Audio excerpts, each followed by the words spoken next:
Hello. I only put music. That was my music intro. It's you changed the music on me. I mean, I was certain that you're gonna have a different tune. Oh, the Pick a Rick one. Yeah, getting that to line up with the drop was always tricky. So anyway, hello everyone. So hello, developer Steve, and hello to the viewers. Hi, Chris. Hi, Marcio. How are you guys doing? So, Steve, developer Steve. How should I call you? Developer? Should I call you Steve or developer Steve? What do you like? So funny story. Yeah, I don't know. I did drop that on you like literally just before we went live. But yeah, my legal funny story. My legal middle name is actually Developer Steve. So got married in 2018, and we decided to combine our surnames. So Cooper plus Houchin became Kuchin, which is my current surname. And at the same time, when I was filling out all the paperwork, I thought, oh, maybe I'll just change the rest of my name while I'm at it. So, and like I've been in developer relations for 10 years now. It doesn't make me feel old at all. And everyone just like, when I turn up to, when I talk to people, they always call me Developer Steve. And I thought, you know what, I'm going to make it my middle name. So there we are. That's why it's my middle name. It's literally, I mean, yeah, I don't know. It made sense. Plus now I can get it on like, you know, my passport. Well, actually I do have it on my passport, which surprisingly actually, oh, sorry, you go. You do have it on your passport. I do have it on my passport, which I traveled for the first time because it actually changed in early 2020. And of course, then, you know, the world got a bit weird. And so I didn't really, a couple of things happened. And so I didn't travel international for a few years until last year when I went to AWS reInvent for the first time. Oh, really? Just side note there, for anyone that hasn't been to that before, like, wow, that is the biggest event I have ever been to in my entire life, and I've been to a lot of events. Anyway, that was the first time I traveled international. I have to admit that last there in the in the hold. I mean, I couldn't find my way out. It was it's an intense event. I got lost in that place so many times just because it's huge. Anyway. That was the first time traveling international, and I only got pulled aside once because somebody wanted to check my my passport. Admittedly, though, like I was traveling the day of my birthday on a brand new passport, a passport which hadn't been used before, with a middle name Developer Steve. So I was in for a fun time. Yeah. Anyway, I can imagine. So you mentioned you've been 10 years doing developer advocacy. Is that correct? I have. Yeah. And it's been fun. It's been interesting. You know what? It's kind of the reason. Well, actually, not kind of. It is the reason why I like it. Is it's always changing. Like it's always different. You wear so many hats.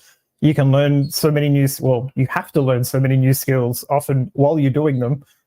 And that's the challenge. That's the thing that I love the most. Is it's always, you know, all of a sudden we're building UFO video scenes, etc. So it's always changing. So the developer advocacy is kind of like people and computer. You have to like both of them, right? People and computer. And the computer has to like you. Yeah. So when is your relationship with the computer started? What was your first? I mean, how long? What kind of computer? You know, this is my favorite question to ever ask is, what is your favorite computer? And I'm totally going to give my age away now because it was an Atari 800 XL and it had the 5.5-inch disc floppy, and I taught myself QBasic on that. 10 print hello, 20 go to 10. On Atari? Yeah. Really? Yeah, back in many, very long time ago. Did you play the game in Atari? Did you play the, I think it was an ET game? It was terrible. It was the worst game ever made. But it's the most expensive now. Yeah, I as a kid, my father bought an Atari with the cassettes. And of course we exhausted all the cassettes that we had, or maybe it was just one you had to take. I don't really remember. And it was that game, and I couldn't play it. I couldn't understand it. I tried a bunch of times, and then like 20 years after, I saw Netflix, a whole thing on Netflix about it. It's crazy. Yeah, with the landfill and people trying to dig them up because they're worth so much money now because it was such a terrible game. Yeah. So what's the difference between basic and QBasic? I don't remember. Do you? I actually don't know. I've never really thought of it. Oh, now I need to go find out. I'm not going to do it now. But No, yeah, I don't know. Well, it was probably just a couple command. Actually, if anyone knows, drop it in the chat, please, because I am now curious. I reckon it's going to be something to do with like my 2 cents is it's something to do on with licensing, like maybe Basic was licensed, and so you change a few commands, and all of a sudden it's not licensed anymore. But I don't know. I could be wrong. so wait. My audio level is a tad low. Let me just make sure that everything is cool. I hope this is okay. So guys, help us. Oh, that's better. What's the difference between QBasic and Basic? If you're listening, you have the internet. You can ask ChatGPT. You can, if you know, let us know. But if you do ask ChatGPT, make sure you check the answer. Just saying. Yeah. It might make it up. In another ChatGPT. In another Yeah. Okay. Well, I think QBasic was the Microsoft one. What was Basic? Maybe that was the Apple one. Quick Basic. There you go. Yeah. Okay. Oh, so it was an IDE. Wait, that was an IDE? Got it. Wow. The blue screen, the kind of the midnight controller, kind of look and feel. Yeah. Yeah, classic. Yeah. Actually, now that I think about it, it's the same blue as the blue screen of death. Like the Windows. Yeah. Right. It all connects now. Yep. Someone's. I think Mark is mentioning this. Yep. Oh, I would love to see Quantum Basic. Just saying, like Quantum is really hard. I'm going to say Quantum is actually harder than Kubernetes, but I don't know. That might be a bit too far. Maybe. I don't know. I know it's a hard learning curve on both of them. I'll just say that. Actually, I have two questions. One is, what was your first computer? Oh, I think you may have already answered this. My first computer was and I think it was first of all, it's x86. I mean, the Atari. I didn't treat the Atari as a computer. I don't remember my falling in love with computer was basically getting an IBM x86. I don't remember the name, and it had a basic book, like this basic book with English. In English, I didn't know English, but I knew how to copy paste the kind of in my eye. Look at this. This looks like an age. Let's put an age 10. And I didn't know it, and I just copy and ran all the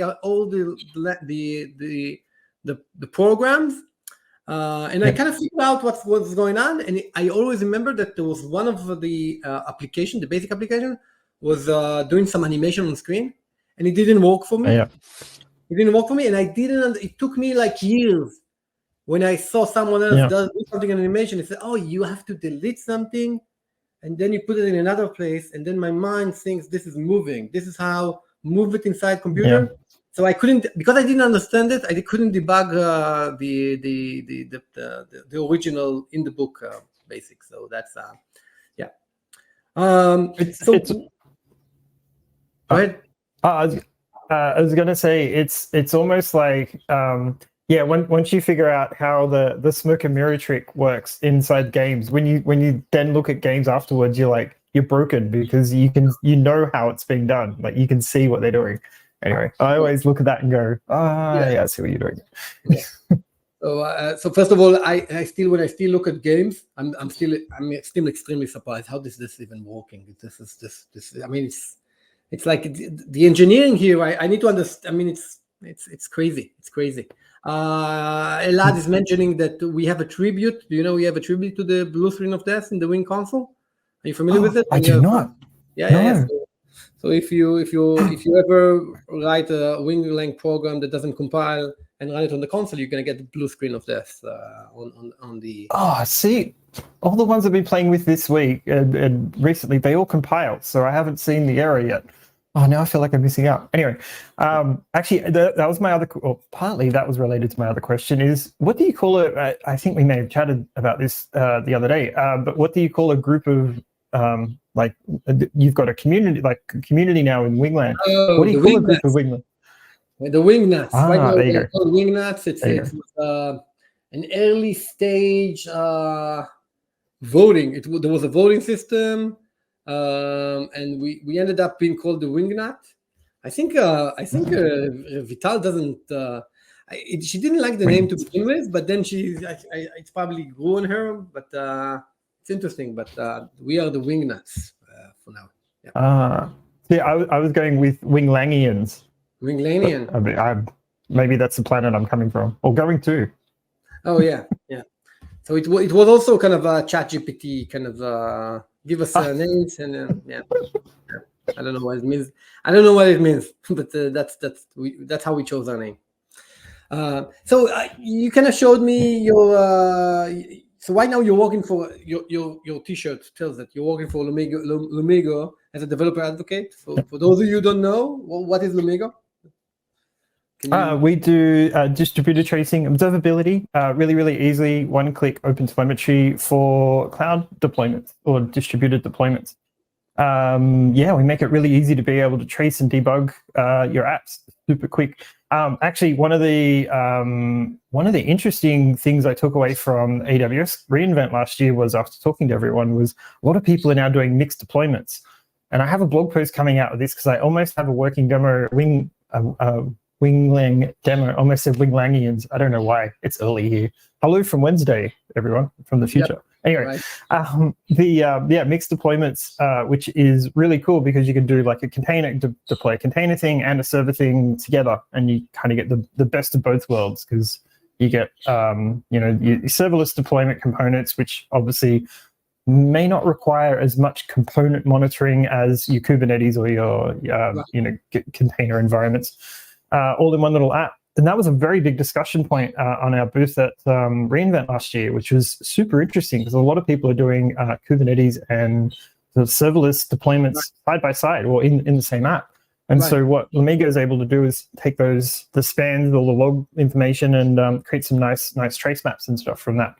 So I almost have a blog post ready to go on that using Winglang, which is kind of fun. I've been playing around with the container npm Winglang npm this week. Yeah, nice. As well. Nice.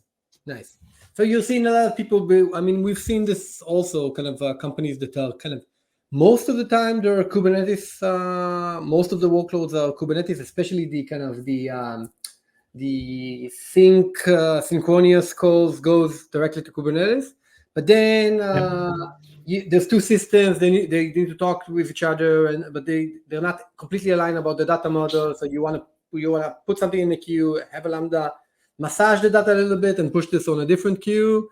We've seen ETLs, that's a kind of taking something from a bucket, all sorts of stuff in the kind of and eventually those people are building a serverless stack, kind of and one of the things they automatically come across is basically is the lack of the same tools. So OpenTelemetry is super relevant. As somebody that has dug through like server logs and like system logs over the years, like it is an absolute pain in the backside. Just saying, friends don't let friends regex logs because Actually, that's the sticker. I'm going to make a note of that. What's the sticker? What's can you repeat this? Friends don't let friends regex logs because Yeah, got it. So you want to show us the little app that you showed me before? It's a mix of almost all languages, almost all popular. It is almost a mix of all languages. And just as I do the screen share thing, it is really early here on Wednesday, so hopefully this works. I'm pretty sure it will because while I was drinking coffee, waking up, it was working. Where are you from? Developer Steve. We didn't cover that part. Yeah, I live in space. No, I'm from Australia. So I got up at like 5 a.m. this morning, and it's currently 6 a.m. But I'm not telling myself that because in space, like time doesn't exist. So, well, it kind of does, but it doesn't. Anyway, I think it exists. It really depends on how fast do you move, and it exists anyhow. It exists anyhow, or it doesn't exist anyhow. It's a deep question. This is true. Before this is a Kubernetes demo, so I'm and we all know Kubernetes is really easy to use. So I'm going to do this now because when I change over to my other screen, I won't be able to do this. So chances are I won't need this. And if I don't, ignore this scene and I'll go to this one instead. Anyway.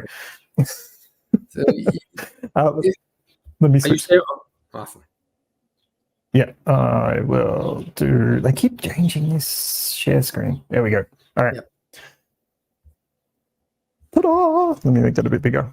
Let's get This is a glorious terminal. Let me make that larger. There we go. All right. So this application is basically the OpenTelemetry demo app, which I cannot make this any bigger because this is an SVG. Got it. Okay, actually, it does get a little bit bigger. Anyway, you can see here from the spaghetti map. I made that one up earlier. Spaghetti map.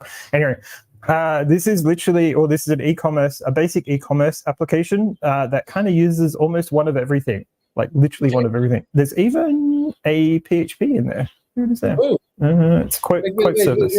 Slowly. Let me take a look. Almost. I mean, you're doing Erlang LLX here. That's nice. Kotlin, TypeScript, Rust. There's no.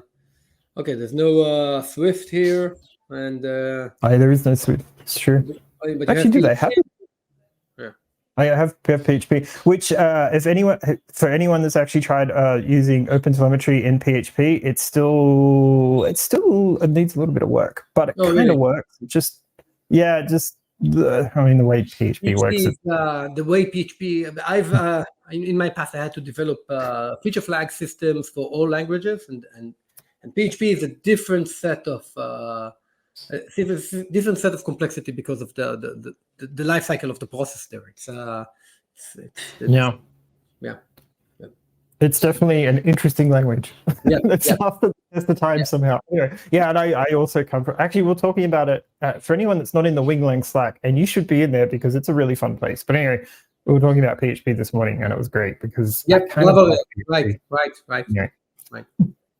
I'm going to switch back over here. So, and what we're going to do, so this is a Kubernetes application, or I'm going to deploy this to the Kubernetes, and then also drop in, or run it on top of, or actually it's alongside because it's an operator, but the Lamigo Kubernetes operator. So literally with this, I won't have to change, I don't change any of the code inside the application. I just deploy this, and then the Kubernetes operator watches an entire namespace. So we're going to set up OTel -demo as the namespace, and then we'll point this at that, and then deploy the application, and that's it. Traces happen. Okay. So no code changes needed at all. Interesting. Wait, what do you mean no code changes? What's in the code? Are you using the OTel SDK or nothing? What do you mean no code changes? So the Lamigo Kubernetes operator watches the namespace, and as soon as it sees a language pod deploy that it recognizes, it deploys the tracer that it needs to be able to monitor that particular namespace. So no code changes. No code changes, which is my favorite bit, because then I can just go do other stuff, right, and get all the benefit. And it's the same in the similar in a containerized environment. You just deploy the package and then auto instrument the app. So in an environmental variable, and that's it. So no changes. And then in Lambda in serverless, it's a layer. Yeah. Right. Yeah. Makes sense. Makes a lot of sense. Let me switch back to here. So going to deploy the operator, which is pretty quick. The only other thing to do then is to just create a manifest with Lamigo token and then point it at a namespace, which I'm going to do not in that screen because my token is going to be visible. We want to see your token, man. We want to see your token. Everybody wants to see your token. Want to see the token? All right, let me. I can do. I was going to change it and just put like developers here. Anyway. Oh, you know what? Actually did have one thing I was going to turn on, but I'll do it after this. I made something yesterday, but anyway, we'll get to that. Anyway, I'm going to drop my secret into here. It would help if I had the namespace running first. Let me create the namespace OTel demo.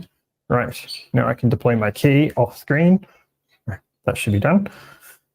And that's kind of it as far as that goes. And let me just check. Create. Right, tokens created.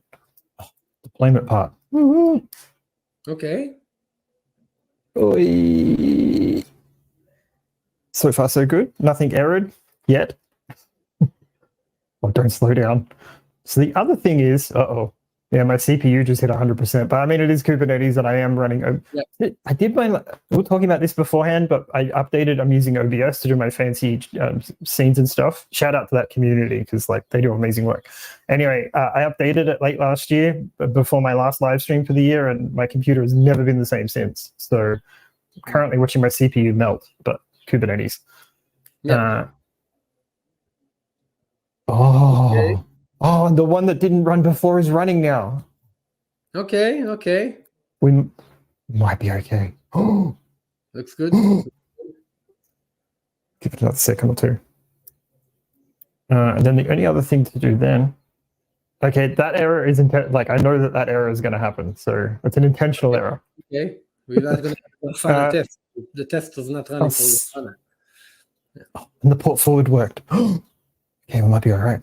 Hang on, one more time. I think it's probably almost going to be running. Ooh. Is there a kubectl watch command? I think there is one, right? There's probably. I'm just being lazy. Yeah. All right. I'm just going to do. Yeah, it should be fine now. Okay. Sweet. Okay. The best. Okay. Nope. I broke it. It should have worked. Maybe it does need more time. I mean, your first one is still in it. You still have a bunch of checkout service. Oh, yeah, this is the waiting time. Dude. Okay, actually, while that's running then, I can't switch to my OBS, but I'm going to anyway. Let me switch. So. Ooh, now we can see you. Ooh, nice, man. Ooh, look at this. Look at this, my friend. So, I call this, and you're going to love this coming from the retro computing gaming world as well. I call this Wing Commander. Oh, nice. The Wing Commander. I like it, man. Awesome. I was trying to get it to fly around the screen, but I didn't have enough time. So anyway, I'll drop that into the Slack, and if anyone wants to use it, then like feel free. Yeah, but I also put it. This is a green screen MP4. So then I just green screen it out, and then the background out. And then there's also a GIF in the Slack. So anyway, that was mine. Awesome, man. Nice. That was a good use of our time. It's still knitting. Well, this may not be ending too good, but I do have a classic demo. Backup. Okay, you have a classic demo. Yeah. I even have my Wing Commander running. Oh, maybe. I think this is also my CPU running at 100%. Wow. Okay. Something is happening. Hang on, let's see if I can get some spans to happen. I swear this worked beforehand. Oh, look, here's one I prepared earlier, though it's not quite the demo I was hoping for, but that's all right. I have backup. But what happens is... All right. Now, this is where we refer to that this is fine Kubernetes scene that I did before we did this. Right. We go to that. This is where we cut to that. Let me see if I can get it to load again, but I suspect it's still pretty unhappy. Yeah, no. It wants to load. Oh my God, your computer is dying, man. It's a little bit. It's maybe full. Oh, look, you got. Maybe. Check that again. Maybe. All right, I'm gonna click around a little bit and see if I can't get something to work. Ooh, interesting. Come on. If not, I'll go to the backup. Oh, we are running out of time. All right. I'm just going to go to the backup. So essentially what we do is we're able to gather each time when an endpoint gets invoked, all the components that sit below that particular endpoint is then mappable through OpenTelemetry. So every time every service through that invocation gets called, we're able to map that through and create a wonderful little trace map here. And then, that does not look good. And then we're able to get all the sort of information from that. So all the header information, all the body and payload. Essentially, we can create this really nice story from each trace. So Right. I'm going to switch, in the interest of time, I'll switch to the one we prepared earlier. And so what we can do is we can create these really nice maps. And that even goes down to SDKs being integrated. So you can see the one here, it's got Twilio. This is a view of a single transaction. Am I correct? Like a auto. Yep. Yeah. Okay. Yep. And, but we can get the full trace, the picture. So if you go through like from the Fast API edge, you can see it's called then hitting a Lambda, sending a Twilio on two separate like runs, and then that Lambda then goes on to drop a item into queue or pass a message into a queue, and then pass it on to a multiple other services. And what we usually see with this type of view, and why it's so handy, because as dev, like digging through logs is the worst, because it's literally like trying to look for a needle in a log stack, as I always say. But when we get errors appear in a downstream like this, they sometimes they're usually caused by an upstream issue that you don't see until it hits the downstream. Yeah. And of course, Murphy's Law always says that that's going to happen at like 1 a.m. on a Friday morning when you're trying to sleep. Yeah. So picking through that as quickly as possible to try and get your stack back up, always super important. And that's why everyone should OpenTelemetry everything. But anyway. Yep, definitely. What's my demo doing? To rescue my memory. No, it's really not happy. Cool. Anyway, I had it back up. Nice, man. It almost worked. But anyway, if anyone wants to play with it, I would highly recommend checking out, of course, set up an Amigo account, and then check out that OpenTelemetry demo, because it normally runs fine. Oh, you know what? I'm probably going to clear it and redo it after this, and then of course it's going to work. But anyway, highly recommend checking that out. Yeah, there's still I kind of feel like there's still kind of open questions in kind of distributed and especially kind of serverless architectures. I mean, if my API gateway is calling Lambda functions that creates a file, and then the file, when it's created, there's an update event from the bucket into another service, I don't know that this is the same sequence, right? Although it's the same sequence, there's still gaps there in terms of the my ability to kind of trace an entire story, right? I think it's going. So I've just fallen down the rabbit hole solutioning that. That's actually a really interesting problem, and I haven't tried it. I'm going to say it should work, or if not, we should be able to see that invocation work, because it's one transaction. But I'd love to play with that just to see. I think the thing with this is, and we've seen this over the last few years, is the whole OpenTelemetry as a project is still an emerging and being developed. And PHP is a great example of this. There's still a lot of work to be done on that front, just because it's still being built out. And even actually Golang too. I've been playing with that recently, and there's still work to that. So if anyone is looking to get involved in an open source project, I would highly recommend, other than Winglang, of course, but which I did a contrib last week too. Wasn't a huge one, but just a minor one. But it all helps. I lost you. I was playing with the React. I was playing with the React app example in Winglang last week, and I was going through the docs, and there was some things that needed fixing. So I fixed them and then did a pull request because guy was there. Always pays to contribute. So anyway, yes, always contribute to open source. Nice, man. Nice. Yeah, OpenTelemetry is an amazing project. It's the ability to. The decision to say this is how we talk to each other. I mean, this is kind of let's talk to each other this way, and let's agree on this, and then kind of spans and traces and logs and getting all this stuff together in the context of a request. It's I think it's an amazing project.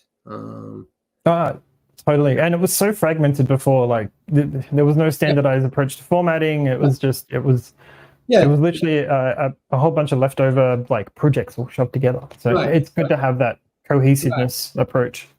Right. And it kind of it unlocks a lot of stuff once you have a language or kind of a way to say how distributed tracing looks like. Now you can say, if you're using OpenTelemetry, this is a testing tool that reads your open telemetry, and then I can basically do synthetic tests based on traces of open telemetry, because I know request response. It really unlocks a lot of possibilities for the market, and it also kind of it weakens vendor locking in a space where the bill is very high. I mean, the amount of people are paying for observability is crazy. Yeah. Oh, I see those social posts all the time. Yes. Yeah. I'm sure you are. I'm sure you do. Yeah. Easy. Yeah. Developer Steve, any other stuff you want to mention? You want to show? You want to remind our viewers? Anything else? So many things, and so many things, but I can't think of any one thing. The only thing I would say is, if you're not already contributing to like an open source project, please do. And in particular, like obviously the Wing. Actually, I watched the last live stream episode you did, and there was some really interesting discussion around. And kudos to the team for like taking on this challenge, which is building one approach for multiple clouds. Like I've done that before for social platforms with a one social SDK before, and like that was harrowing enough. But you're doing it with like how many API services in AWS alone? Like millions. Yeah, it's literally millions. I think that the important stuff that we've done, we've created an easy way to test the same behavior on multiple clouds. I think that's our kind of the core team contribution to the story, and it needs to evolve. And then it really unlocks a lot of stuff. If you have a test running now, I need to implement this for GCP. Most of the time, this is done by community members, by wingnuts that are taking. It's kind of crazy. We're probably going to see this in March. It's amazing to see how people are building the software. It's really cool to see it. Awesome. Okay, Developer Steve, are you familiar? You're familiar with our next guest? Our next guest is Mark. He used to be this show as Mark the DJ. He would basically talk about songs that he chosen. He done such a good job. So he's got a promotion into being our changelog guy, but he's still responsible for the music. So thank you very much, Developer Steve. Go ahead. Before I go, did you want a music intro for you? I have one ready to go. Okay, it's a music intro to another music intro, but let's hear it. Let's hear it. That's right. No, you can hear it. Let me. Make a buddy, you're a boy, make a buddy, you're a boy now. Buddy, you're a boy, make a big noise, playing in the street, gonna be a big man someday. You got blood on your face, you big disgrace, kicking your can all over the place. There we go. Will rock you. Wow. Okay. On that note, talk to you later. So from Wing to Little Sims, thank you very much, Developer Steve. Point and Kill by Little Sim, and then we're gonna have the changelog. Thank you very much for joining us. I'll see you in our community. Thank you.